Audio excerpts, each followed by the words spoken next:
We've identified 63 steps from the time you start a preparation till the crown is cemented. And things go wrong during those 63 steps. CAD-CAM, way shortened. You know, when we look at the 26 steps, way shorter, much less things to go wrong. The biggest crapshoot is the temporary. Having the temporary on for 2 weeks, all bets are off at this point. You know, your assistant might have accidentally taken out of occlusion when she was polishing it, contacts are different. That's the big thing that really leads to remakes. And I know we're not all going to adopt same-day crowns, even though it's in the patient's best interest, in restorative dentistry's best interest, and ultimately in our best interest. But this 2-week thing we've been doing for the last 30 years, having the temp on for 3 days makes a heck of a lot more sense than having it on for 2 weeks. Much less goes wrong during those 3 days.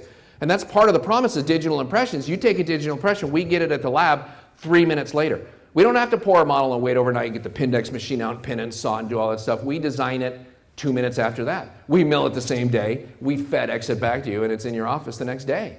I mean, it's a different way to think about dentistry, but crowns start dropping in left and right without any adjustments. You're like, damn, it always felt like it should be like this. Now we're finally getting there. But the amazing thing, so I've got a 6.5%, 7% remake rate. Tiny impression guy's remake rate? Only one I've ever seen less than 1%. Dude is amazing. He can get anything to go into place. And you look back, and there's just no remakes in his record. And I went back to about 1.5 years ago, and then all of a sudden there's this huge entry.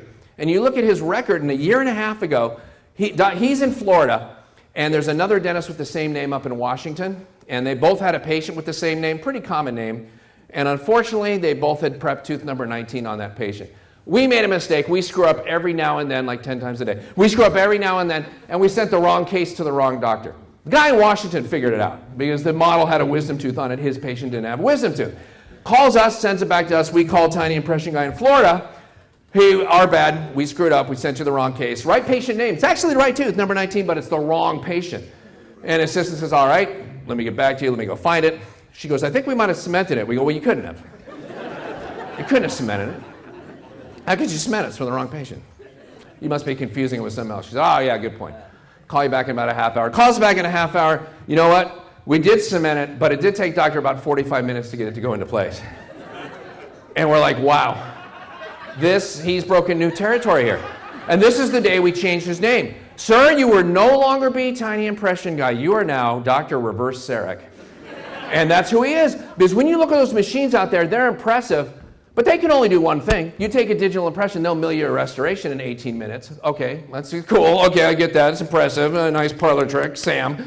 But look at Dr. Reverse Sarek. You send him any crown, and he goes Reverse Sarek on it. He's got like a Pentium 5 in his brain. He turns the crown over, looks at the inside of it, does the calculations, then goes to the tooth and turns into a human milling machine, and he starts milling the tooth.